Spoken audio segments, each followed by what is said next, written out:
Hey everyone, I'm Anna Berry. And I'm Tom Bielchini. And this is Behind the Scenes, Oklahoma.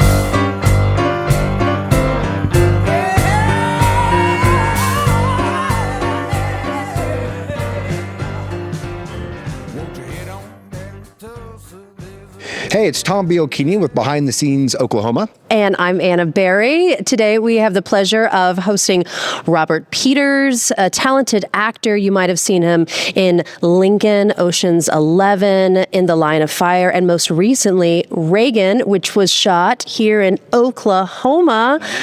So first of all, so nice to have you as our guest. We run into each other in some circles. Right, in the film circles of Oklahoma, which are rapidly growing. We hope to continue to grow. It is growing, and that's what's cool about it. Yeah, absolutely. So we want to talk a little bit about your history, and I want you to tell our viewers a little bit about your history because you're from Oklahoma, you go to LA, and you've been in these great movies. Yeah. How'd you do it? Grew up, how did I do it? Just real easy, just smooth all the way. No, but I will say the origin of my acting career, filmmaking career, all began in Tulsa, Oklahoma, and all began because a lot of great teachers. I went to Edison junior high and high school and had some great teachers from Barbara Slagle to Jack Henry, and none of these names probably mean anything, but I do want to say that it does help along the way, and so starting at Edison, I was doing all the plays, and I used to do impersonations, and that was a big start for me. So then I went to OU to college, and all the time I was at OU, I kept thinking I wanted to be an actor or wanted to pursue film. But when you grow up in Oklahoma, you're thinking, is that something you can really make a living at, or is it something you just would dream of doing? Now I would say for people that want to do it, that are growing up right now in Oklahoma, you're fine being here. I mean, if we can sustain this rebate and sustain all the incentives, we can have films coming to us as opposed to ultimately I moved to Los Angeles. I've been in LA for almost 35 years, so almost my whole life basically. But I've been out there a long time. But when I first moved out there, it was very difficult. It's like, and I was confident because I was already in the Screen Actors Guild. I'd done some movies around Oklahoma, and this is like around 90, late 80s, 90. And I did 3 movies in Arkansas, and then I did a movie in Kansas. And then they said, well, if you're really going to do this, you got to move out to either LA or New York. And I'd always wanted to live in LA. So when I did, it was like starting over. And even though I had all this theater background, I had all this. So my first jobs in Los Angeles, which were pretty fun, and I don't really regret because I learned a lot. I worked as an assistant to other actors. So one of my very first jobs was for John Travolta. I worked as his assistant. Then I worked for Ted Danson, and then I worked for Kevin Bacon, and then I worked for a producer whose name you might not know, but he actually worked on some movies in Oklahoma. But his name is Barry Osborne. And Barry produced Lord of the Rings, little movie called Lord of the Rings. So on that film, and I would always tell people that I was an actor, really. I'm doing production work, basically bringing people coffee. but I would say, listen, I'm really an actor. And so on that movie that I worked for Barry Osborne, I took the bull by the horns, put myself on tape, and he gave it to the casting director, then the director, and that movie was my first big movie in LA. It was called Wilder Napalm. You probably never saw it, but it was where I met Dennis Quaid, actually. And Dennis Quaid, we'll get to Reagan. Dennis Quaid really helped me get on Reagan. But that was the first movie, and it was an interesting movie because it was the first movie written by Vince Gilligan, who created Breaking Bad and all these big shows. And so, I did that movie, and then the same week that I booked that movie, I booked Chaplin, which at the time was a huge movie. And Robert Downey Jr. played Chaplin, but everybody wanted to be on Chaplin. So I got those movies back to back. And I said, okay, that's it. I'm going to make a living as an actor. Hell or high water, I'm going to do it. I didn't do the movie Hell or High Water, which is I wish I had. Taylor Sheridan, but anyway, that really was the beginning of me making a living as an actor. And then should I keep going? Let me tell you how I got here, here. I'd love to hear Yeah. it. So keep going. so I start making a living as an actor. Grateful, and I'm still grateful for every job, because the hardest part about being an actor, as Michael Caine said, is the in between. You really get paid for the in between, because you don't know where your next job's coming from. The uncertainty. And so but I was able to do it, and then somewhere around the early 2000s, I started making my own films. I did sketch comedy. Sketch comedy is a big part of my life, and so I did a short film that came from a sketch comedy show, and that little short film took me around the world, and showed it at festivals in Oklahoma as well, at the Dead Center Film Festival, and then I started. Then I produced a movie in Texas. I directed a film in Germany. Actually, it was a musical comedy, believe it or not. I'll tell you about that story, and then Then in 2019, the movie that I'd produced in Texas, was the actor in that movie was a guy named Tom McCarthy, whose name you may or may not know, but he's become a rock star in film. He wrote and directed Spotlight, which won the Academy Award. But he called me and said, "Hey man, I'm doing this film in Oklahoma, and I thought of you." And he and I had been friends for 20 years, but I hadn't talked to him since his great success. So he calls me and says, "I'm doing this movie called Stillwater." And so he sends me the script of Stillwater, and I read it, and I go, "I want to play this guy." He goes, "Well, right now it's between Brad Pitt or Matt Damon, so no." So I said, "Okay." So I accepted that reality, but he did say, "I want to put you in it." So anyway, so fast forward to this fall of 2019. He says, "Hey, we're going to do it, but we're not going to do it in Oklahoma anymore." I said, "Why? Dude, the thing's set in Oklahoma. It's all about Oklahoma." He goes, "You guys have no infrastructure." Oh. So then he changed his mind, which I kind of thought he would, because he's really all about it being authentic. So we shot it in Oklahoma. I shot my scene. It's not in the final cut, but I played a pastor at a church in Coyle, Oklahoma, which I'd never been to. I'm getting to shoot in all these little towns like Guthrie I'd never been to, so cute. Which is where we shot almost all of Reagan. But anyway, so we did that, and then in 2020 I booked Reagan. Yeah. I booked like 2 or 3 other independent films, and then I did a little bitty bit on Killers of the Flower Moon. But it was, but all of a sudden I started thinking, I could really work in Oklahoma fairly steady. So I bought a house here in 2021. I still have my place in LA, but I bought a house here in 2021. In Tulsa? In Tulsa. And so, as you know, I through these, the OK MPA meetings and the Film Commission, they're starting to draw. Sterling Harjo has a new show that he's doing here, and these other little independent films. So I'm just really hoping to keep that going, and I'm just going back and forth between LA and here. And you said you're working tonight. What are you doing tonight? Tonight, well, so I met some guys here at the OK MPA, and they wanted to do a little comedy film, and they sent me the script, and they're just doing it with no budget. But I'm like, and there are a lot of people, and this is true in LA. I've been very humbled by friends of mine that work for me for free, or definitely not what they should be paid. And I've done that for friends. And I'm always, if my schedule permits, I love doing it. I love doing what I do. I'm sure you all do too. And so this was just a fun little comedy film but these guys are, Bill Doty is a writer director, and I think he's relatively new to Tulsa too. And so all these people that are coming here now are kind of, if we get enough infrastructure, and that's both sides of the camera, then we can be make movies here. That is what Behind the Scenes Oklahoma is all about. Okay. We are trying to promote the film industry in Oklahoma. That's great. It is the future of our state, and we want to create the ecosystem you're talking about. Yeah. So we need people to believe that they can have sustainable jobs here. Yeah. And then we need the incentives. Right. You touched on that at the very beginning, and that's important on our show, and it's important as we talk to lawmakers to really provide those incentives so we can have more film here and create that ecosystem of art and film. And last March, I went up to the Capitol. I think they're going to do it again this year to lobby for, they're trying to raise the rebate. So for those of you who don't know, there's only 3 other states really that have sustained it over time, and that's Georgia by far the winner, but Louisiana, New Mexico are the 3 other ones. So, there was a time, and this we gotta embrace this fact. There was a time where Michigan had rolled out a huge rebate, and everybody was talking about shooting in Michigan. But as quickly as they rolled it out, they rolled it back. So all of a sudden everything stopped. So that can happen in Oklahoma if we don't keep this going, and we need to. And people, and I think you and I were talking about this earlier. I think most people who come to Tulsa, especially, they're like, "This is Tulsa." I mean, it's like they picture one big tumbleweed, right? And they're here, and it's like, this is incredible.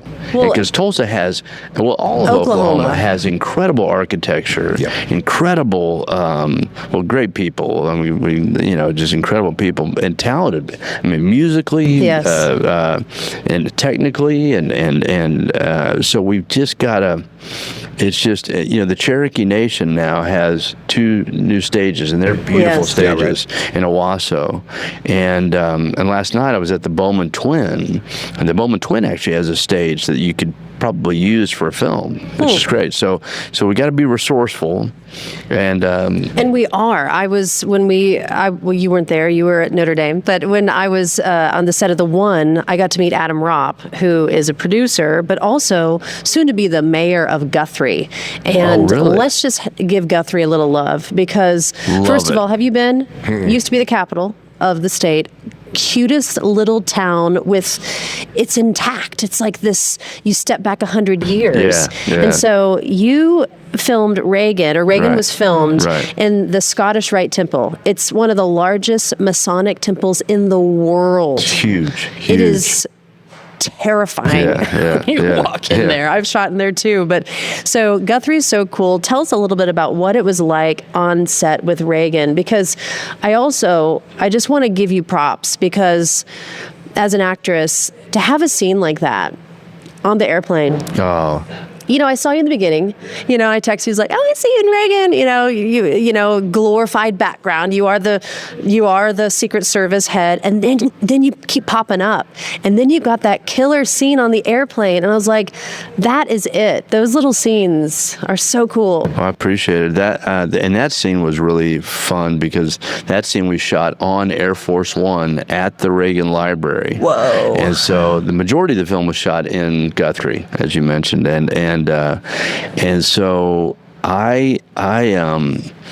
we also, to Sean McNamara's credit and to Mark Joseph's credit, they had a lot of hurdles, because it was during COVID, during the height of COVID. So we got shut down a couple of times, and to Dennis Quaid's credit, and Penelope Ann Miller, everybody in the movie, I just loved so good working with, and some I knew, some I didn't know.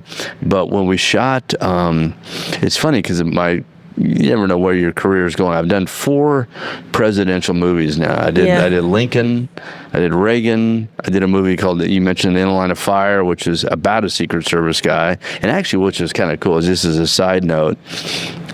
Is that John Malkovich? Yeah. But the guy that I portray in Reagan is a guy named Jerry Parr, who became a pastor later in life. Great guy. He passed away in 2015, but I met him briefly on In the Line of Fire because he was a consultant for the Secret Service. He was in Carter's administration. I think he was in 3 or 4 administrations. And then in Reagan, he was the guy who, in a way, saved Reagan twice, because it's pretty quick in the movie, but and what I loved about what Sean did in the movies, he shows you the real footage intercut. So the assassination attempt scene it's real footage, but what happened was they didn't realize Reagan had been shot, and so they get in the car, and my character, Jerry Parr, tells the driver to go to the White House. Then he sees that there's blood coming out of Reagan's mouth, and Reagan was he joked about it, but in reality, he would have died. He would have died had they not gone to the hospital, because the doctors realized once he got to the hospital that he'd been shot, and it was very close to an artery, and he would have bled out. So it was, and these Secret Service guys are just amazing, and they, so they basically in a way saved him twice. First, when the bullets were flying, and then secondly by making the right choice to go to the hospital. It's a great scene. How do you prepare for a scene like that? Well, and so the scene that you mentioned too, the main thing is I watched and I did research, which is fun for me. I learned a lot about Jerry Parr and how these guys are and their demeanor. They just try to, we all take it for granted, and but these guys are always there and they're always watching, and so on the scene with the on the airplane, which was true, and this isn't a spoiler alert, but Ronald Reagan was an incredible horseback rider. I mean, and loved it. I mean, that was one of his greatest passions. But they didn't have a Secret Service guy that could keep up with him. So I loved that that was a scene that kind of added later, where I tell this guy, listen, you need to be able to ride, and then I added a little giddy up there at the end.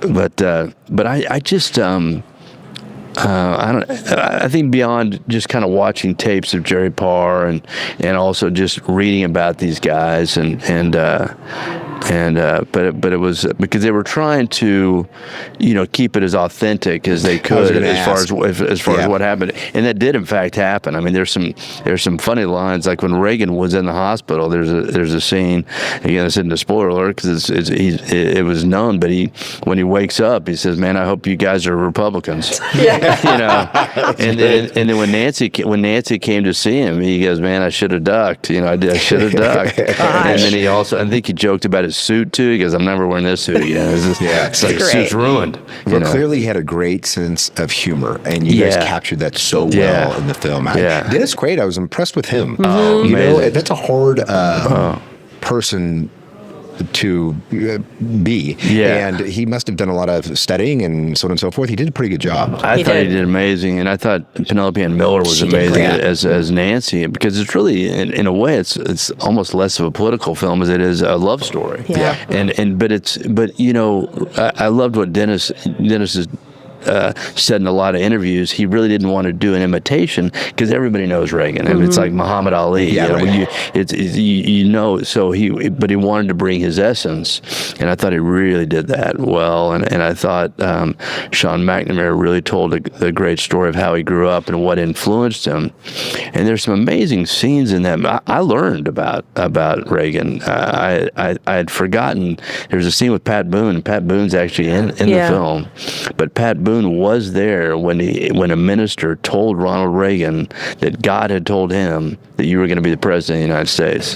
And he was like, "No, okay, you don't know what to say to that," but it was had some prophetic nature to it. Well, I know it was COVID, but was there any feedback on Oklahoma? What did Dennis Quaid like it? Was there?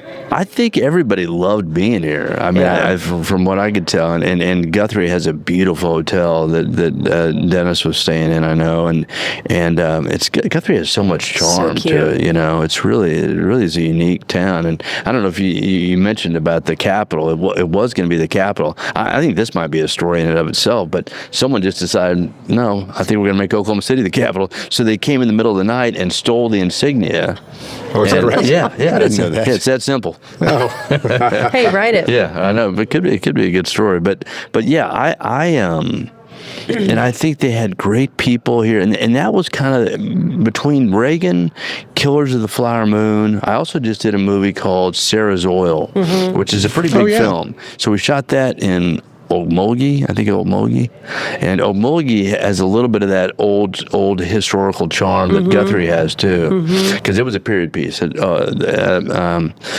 Sarah's Oil takes place in 1921, I think, around the same time as Killers of the Flower Moon. Now, how do you get these roles? That's a great question. Reagan, I got to mainly give credit to Dennis. I'd worked with Dennis a few times before, and I ran into him with something, and he said, "Hey, you should be in this film." and he gives me his number, or I gave him my number. That's a nice contact. No, it was it was humbling. It was really because he said, you don't ask me for anything, and I said, well, I'm thinking to myself, it's not because I don't want to, but it was really great. And I had met Sean McNamara, the director, years ago at a film festival, but it really took that link to rekindle that.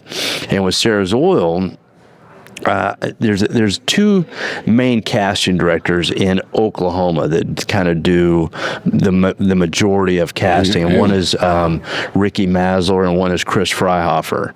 And Ricky was the local casting director. And Ricky's I've known Ricky she used to live in LA. I've known her a long time. And then between her and then somebody, actually this guy is I'm going to get his name wrong. He's from Oklahoma. His name is Jeremy Latcham, I believe. He's a big producer. And so he was the executive producer of, so it kind of came a roundabout way through his recommendation. And then it turned out I knew the producer as well, a guy named John Shepard, who I'm in a men's fellowship group in LA, and he and I have known each other for 30 years. So Sarah's Oil is not really a faith-based film, but I think it definitely has a little bit of that to it, which is, and a lot of these faith-based films are being done in Oklahoma too. I've done a few as well that I hope we can continue with that too. Yeah, Martin Sheen. He was, he did? Yeah, the movie The One, and we just featured them. We will air that soon. This is a faith-based film. Oh, cool. It's called The One. The One. I didn't know about the Christ tree in Enid, Oklahoma. Wow. In a small town. They shot in Guthrie and Enid, and I just love this resurgence. And they've already shot it? I think they're wrapping this week, I believe. Okay. Yeah, so it'll come out obviously next November. But just this resurgence of these small towns. Yeah. And given these small town love, because that's another part of this, is, I mean, thousands of people staying at hotel rooms in the middle of winter, or hiring a local catering company when they might not be that busy, and they're super busy with feeding the actors. I mean, there's such an economic impact in these films, filming, and there's more incentives. I mean, I don't know too much, but I'm learning there's more of an incentive or a rebate if you film in a lower population of a town. That's correct. I mean, I would love to film in a smaller town. I mean, Tulsa's great. Oklahoma City's fabulous, but like these smaller towns have so much charm, and and that's what we want people to realize, that there is this stepping back in time, and that, I mean, I like to watch shows, old school 90s sitcoms, and you just know they're on set. They're at the studios. The brick is fake. Right. But when you go into these 100-year-old towns, there's an energy about it. Yeah. And I think, as a society, I think we may start going back to a kind of old school, like you were talking about 90s. I go back even further to like shows like Andy Griffith. Oh, I love that. And you could shoot a show like Andy Griffith in Guthrie, or one of these little towns that you've got all the characters and all the the people that inhabit these so you'd be great. Oh, I would love it. It'd be a dream. Little suit. Oh man, no, I played a lot of small town sheriffs in my time. But I really am thinking that, because on top of features, because it's been predominantly features. We had. As I mentioned, we had Reservation Dogs, and I think The Sensitive Kind is going to be great. We've had, briefly, we had The Tulsa King, which originally was, I don't know if you know this, originally was going to be The Kansas City King. So to whoever's credit, we wooed him to Oklahoma, so it became The Tulsa King. And then they left. But we didn't woo him enough, so now they're shooting a Tulsa King in Georgia or Texas or somewhere. It's interesting. I always think, which is a bummer. As much as I know you're from Tulsa, and Anna and I are as well, it's how they portrayed Tulsa in that movie. Now, they had a reason, right? They're filming their movie the way they wanted to, but it always showed the blighted areas of Tulsa. None of us are wearing cowboy boots. Oh, that's not true. I am wearing cowboy boots. But you're wearing stylish cowboy boots. But there was such stereotypes, and some of the blander, flat areas. And I was like, oh, that's Oklahoma City. No, just kidding. Well, it's like people don't realize, when I bought this house in Tulsa. The neighborhood that I'm in, I would rival against any in Los Angeles. Yeah. Oh, yeah. And they're historical. They're homes built in the 1900s, and they just have so much character. There's so many great hotels that, if you go downtown Tulsa, you've got these classic hotels. These oil guys didn't spare much. I mean, it was full. Oil capital of the world at one point. Exactly. And it's so fun to see the resurgence of downtown. You've got the Mayo that was shut down since the 60s. Now that's going, and that was in the Tulsa King. Yeah. People don't know that was shut down for 50 years. The Tulsa Club. You got the tunnels below there too. Have you ever done the tunnels? I don't think I have. tunnel tours? I've never done it. I want to do it, but it's cool. the tunnels are still around. And you've got Philbrook Art Center. You got all these great museums too. You've got but the Bob Dylan Museum's now built right downtown as well. Bob Dylan could have put that museum anywhere in the world. Absolutely. And he chose Oklahoma, which I love, Tulsa specifically. And that's why I want to do I've got 3 things on my plate that I'll go ahead and announce here. Ooh, here exclusive. Here on the show. Exclusive interview. Well, maybe, but I'm all talk right now. But I do want to do a show that would involve Oklahoma music, because there's so much music I did a film years ago with Rod Slane and Jill Slane, where I played a senator. Wilford Brimley played the governor, but they asked me who I wanted to play my lawyer, and I said, well, one of my heroes just moved back to Tulsa, and that was Gaylord Sartain. Yes. Oh, yeah. She remember Gaylord. So Gaylord played my lawyer in the movie. Anyway, Was this the prize fighter? The one with my dad? No, this is the one about cockfighting. The cockfight. Yeah, okay. My dad was in that. Okay. Mm-hmm. Oh, that's right, because they changed the title around. That may have been where we met. I think that might have because been Wilford Brimley and my dad were in that scene. Okay. Yeah, so Wilford came on because of me, in a way. Awesome. I called a producer named Doug Claiborne, who's also from Tulsa. Doug's produced a lot of big movies. And so Gaylord did it. Anyway, but I was talking to Gaylord about Hee Haw. And, people can joke about it all day long, but that show was a hit. It was a hit. And largely because of the great music that was on there. Roy Clark, and Buck Owens, these guys were world-class musicians. Gaylord's funny. I mean, they had all these funny people. They had all these beautiful, what they call them, the corn pone honeys. They had, and we got beautiful women in Oklahoma. So I want to do a show. I don't know if it's going to be similar to that, but in that vein. So that's one of the things I want to do. Great. The second thing is my brother wrote a short film that is about Native Americans that I want to maybe shoot up in Broken Bow, which I've heard is beautiful. It's a period film. And then the last thing, I just came back from Thailand, and this has an Oklahoma tie too. So I would shoot the first part of it in Oklahoma, and then the majority of the film would be shot in Thailand. But I want to use some crew people from here. And when I was in Thailand, I become friends with this British guy who's done a lot of work musically with elephants in Thailand, and I told him about a elephant sanctuary that I'd heard about in Hugo, Oklahoma. Do you know about this? No. I didn't either. No. In Hugo, Oklahoma, and he knew about it. He goes, That's near Broken Bow. Yeah, he goes, that sanctuary is incredible. It is? I thought Broken Bow was north. No? South. It is? Okay, great.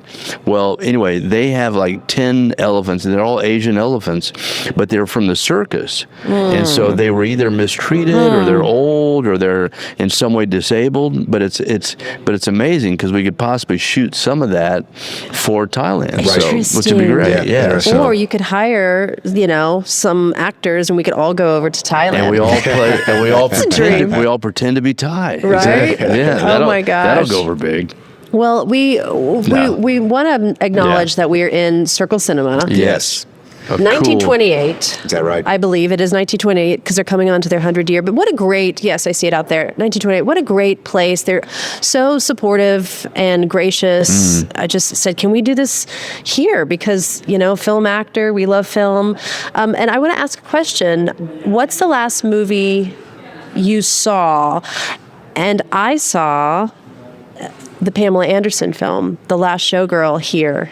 And I took my really? mom to it. Wow. And we both are in there, like, crying. Wait, it was filmed in this theater? No. It was shown here. It was shown here. I 'cause always this- try to come here over 'cause This theater AMC. shows a lot of avant-garde kind of films too, kind of more the indie films, right? Yeah. Yes, and that's why. And plus, it's just quaint, small, popcorn's Yeah. good. Historic. One of the oldest Local theaters. beers. Yeah, and they're very cool to filmmakers. So I've actually shown 2 of my films here. My first short film that I directed, I showed here, and then that film I was telling you about that I did in Germany, we showed that here too. And Mad it's, Props? It's a Mad Props. great theater. Had a Mad great Props. premiere here. Oh, Mad Props was your film? Yeah, it was a documentary. Okay, Mad Props. What's Yep. it about?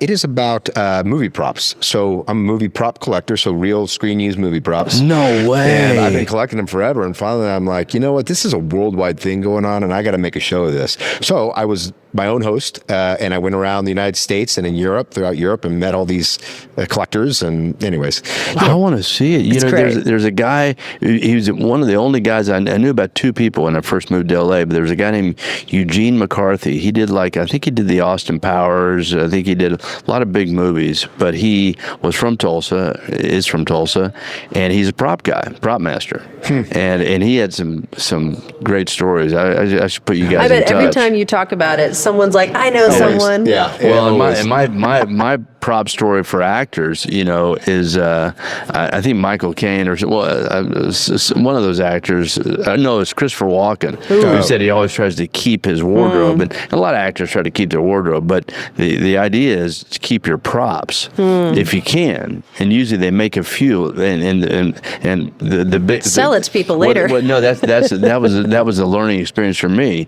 So I was in Las Vegas at Caesar's Palace, and this guy recognized me from a memorabilia store, and he was selling my picture is in the frame with the gun that I shot in the Line of Fire. It was a plastic gun, really cool gun, and they have a whole insert of Malkovich they shot making the gun. duck. Yeah, Right? Yeah. Yeah. So that's me, and so he goes, "Would you sign this?" I said, "Sure." Yeah. I go, "You know what? I'd actually, I regretted that I didn't ask the prop guy. Can I have one of these?" Oh, Keep one." man, yeah. So, but I thought, I'll just. I'll buy this from you. I'm thinking $500. I'll spend that.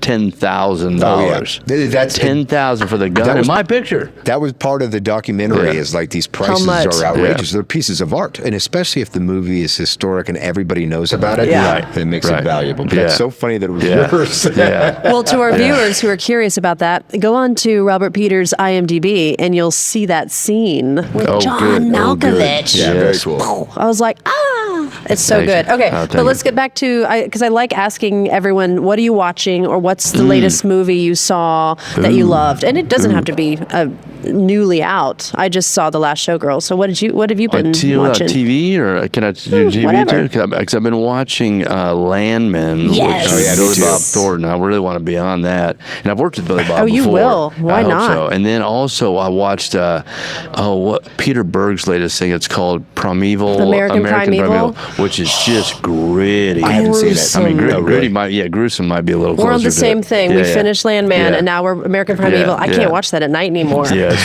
it's so good. Yeah, it really is great. Yeah, with Betty, Both those are great. the actress Yeah, who yeah. was in Glow, which Yeah. was such a good series. Yeah, Glow was great too. Yeah, That was Yeah, great. That was great. What about you, Tom? What are you watching My these wife and days? Jess and I are watching Lioness right now. So Oh, is that good? we're in the middle of Landman and going Lioness. It's like a military, if you like that type of stuff. you know. Lioness. I haven't heard of Lioness. it. What's it on Netflix? It's Taylor Sheridan. It's Oh, it on is Taylor Paramount, Sheridan? I think. Or maybe it's Netflix. Lioness is Taylor Sheridan too. Well, it's on Paramount. I'm not 100% sure.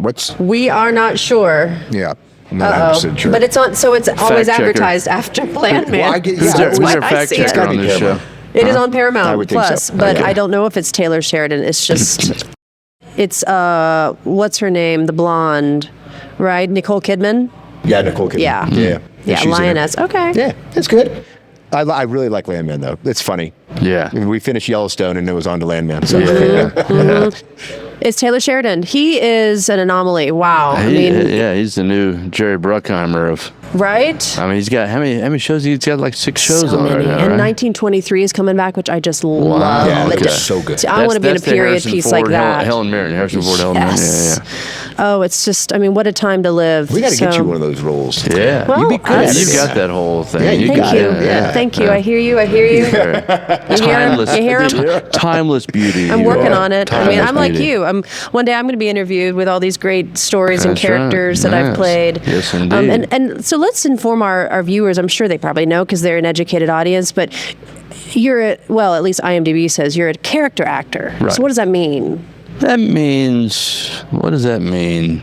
Well, I could almost define it with a short film that I did. It's called I Am Stamos. And John? With John Stamos. The John Stamos. Like Crush is like And my so this teen is crush. years ago. I used to be a little heavier, but I can say that when I do a lot of commercials, and so on the commercials it was most of the time it would just say regular guy, yeah, and I used to be heavier, regular guy. Then I worked my way up to slightly handsome when I lost my not fully handsome but slightly handsome. Moving on up. So then yeah, Hollywood's brutal. Yeah, it is up there. But I gotta give a shout out. This is and a really good friend of mine wrote and directed it. A guy named Rob Meltzer and Alex Eastberg. They came up with this idea, and they knew my plight as a character actor. Yeah. I'm fine being a character actor, and that's what I do. And a character actor by definition is someone that just is not the leading man. But so the short film is called I Am Stamos. I play a schlubby character actor, which I am, wasn't a stretch, who yearns to look like John Stamos. So I make a wish at my birthday to look like John Stamos, and I get my wish. All of a sudden on camera, I look You like look John like Stamos. So I steal his career. He finds out about it, and then I kill him. Uncle Which makes Jesse. sense. Uncle Jesse. Yeah. That's Spoiler awesome. alert. But no, but I think it's really funny. But it really is. Will's over there like Googling it- I Am Stamos because I'm really- watching that tonight. It's on YouTube, but it really shows you. Like my agent comes to me and says, "Dude, why did you blow that audition? You're a character actor. That's all you're ever going to be. Ooh. Don't get delusional about being the Mr. Cool. You're Yeah. not George Clooney. You're not John Stamos, and just accept it." And I do. But in the film, it's pretty funny That's great. because I think a lot of characters. And what's funny is too, another Oklahoman, or at least born in Oklahoma, is Brad Pitt. Mm-hmm. You know, Brad Pitt almost works against his looks, Mm-hmm. and I admire guys like him and Johnny Depp. They want to do character roles. Mm-hmm. They don't want to be the leading guy every time. They want to stretch where they can do and you know, and like guys like Malkovich and Gary Oldman are Natural. Giamatti. quintessential Yeah. character actors. Paul Giamatti, Best. because they go from role to role in completely different. So I would love to work to that level where you're doing roles that you almost don't even recognize them in, you know. And I mean, Gary Oldman's. I mean, all those guys are amazing. Yeah. But yeah, I enjoy it because it's you can, you know, and one thing I'll add too for all of us as actors.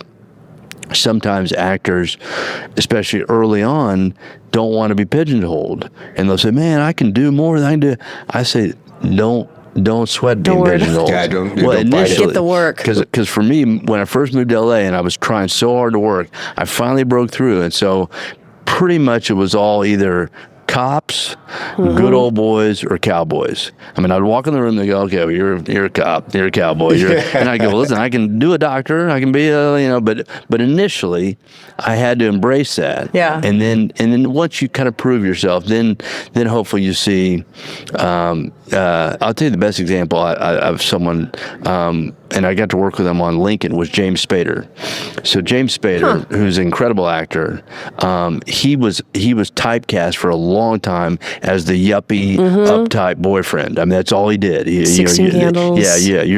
And then he did Sex, Lies, and Videotape, and that was a completely different role. And everybody goes, "Wow, this guy can really act." And Spader's going, "I've kind of told you that." Pretty in Pink. But all of a sudden, that opened up.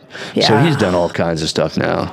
Well, Robert, I have my own story with that too. When I lived in New York, Ooh. I was typecast as the TV reporter anchor. Yeah. And this guy once broke up with me. He's like, you just, not because of this, but he gave me some feedback. He's like, you just sound like a TV broadcaster every time I talk to you. And I was like, well, that's just because of my mom, like the big hair. And she taught me how to speak and articulate and over-enunciate. But in New York, I was the first person they would call to, and I had a role in every TV show, film, Fringe and Blue Bloods and 30 Rock and all of the shows, but I was like the TV anchor on the side. Yeah. The Bourne Legacy series, Yeah. Is Anna available? Okay, we need a TV anchor or reporter to stand outside the Capitol, Yeah. And it became a joke. But don't you love that though in a way? I mean, Hey, it kept I you still busy. get residuals. Yeah, and that's what I'm saying. I mean, and you try to. I'm sure 50 cents here and there. With different types of roles, you probably tried different things with doing still being true to whatever the role called for. But I remember I did a movie, and I think he passed away. But Lee Ermey was in Full Metal Jacket. Lee Ermey was a military guy. Which one was Lee Ermey? Lee Ermey was the guy was a scary military guy. Okay. In Full Metal Jacket. I mean, but he became known as that. So on a movie we did later, he goes, "This is the last time I'm ever going to do a military." I go, "Dude, I wouldn't." Well, this is the older guy. Yeah, He yeah. ended up paying Texas Chainsaw Massacre. I know Yeah, exactly. but he wasn't And an you're like, actor. "Good He luck." wasn't an actor. He just. I mean, that world he knew. So Kubrick says, "You're the guy." Yeah, right. And I think they did have an actor before him that they were going to use, and Ermey just stepped into it, and they're like going, "Holy crap, this guy can do He's it." real. Yeah, but later on, he got tired of being only cast as that, and I don't know what else he did really beyond either military guys or something in that arena. But anyway, I just think it's not bad to be typecast for. Well, that's a good way to wrap up this. Yeah. I mean, I think we could keep going. Yeah. Yeah. Hey, thank you for being on Man, my Behind the pleasure. Scenes My Oklahoma. pleasure. I You got really, great stories. really appreciate you coming thanks. on. We appreciate your time. We appreciate you coming back to Oklahoma to film. Yes. And anything that you can do to encourage others or give us advice to encourage others to give Oklahoma a shot, we'd be grateful. Well, absolutely. Be an honor, and I just hope people just start thinking in that direction that we can make Oklahoma the next, place to we can beat Georgia. Yeah. Yeah. Instead of sports, it'll be like, instead of beat Texas, beat Georgia. No, exactly. Really. Yeah. Awesome. Thank you so much. Thank you. Great Thank you. stories. We Appreciate appreciate it. it. Thank you Appreciate all it. for watching. And thank you, Circle Cinema. Yeah, thank you, Circle Cinema.